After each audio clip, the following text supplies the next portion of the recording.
Tantor Audio, a division of Recorded Books, presents The Farm on the Roof, what Brooklyn Grange taught us about entrepreneurship, community, and growing a sustainable business.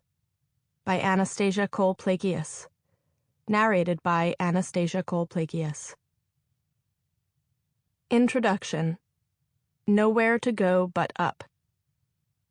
As 2008 rolled in, New York City was riding high. The economy was up, the crime rate was down, and something in the air made it feel like the greatest city in the world at the greatest time in its history. The seedy Times Square of yesteryear had turned into Disneyland. Once blighted areas of Brooklyn were reinventing themselves as meccas of creativity. Sidewalk cafes were teeming with urban sophisticates drinking $3 lattes. Tourists streamed in and out of attractions, buying tchotchkes from street vendors. Some complained that this town wasn't gritty enough, but nobody seemed to mind that they could take the subway home late at night without fearing for their safety, iPhone earbuds tucked blithely into their ears. Then in September of that year, everything fell apart.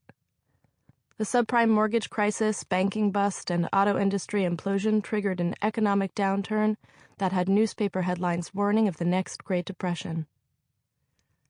As the largest regional economy in the United States, New York City took the hit hard. Sure, it could have been worse. New York wasn't Detroit, and the city remained relatively prosperous. But the shift was palpable. Suddenly, the spirit of consumption that had defined the prior decade seemed embarrassingly ostentatious. On TV screens across the country, a woman named Sarah Palin warned Main Street about the corporate cronyism of Wall Street.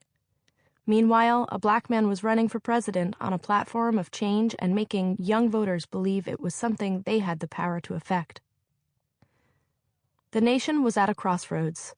On the one hand, our sense of security had been dashed, and everything we thought we knew about being the most powerful country in the world was revealed to be the long con of a powerful few. On the other hand, as this reality dawned, it brought with it the prospect of a new day. As voters streamed into polling precincts at the highest rates in 40 years, one thing became clear: the country believed in hope. This was the climate in which we, myself and a handful of other scrappy young Brooklynites, first came together to start Brooklyn Grange, the world's first commercial rooftop farm. Each of us left behind promising careers during the worst recession in decades to do something about which we were totally uncertain. It wasn't that we had doubts about urban farming.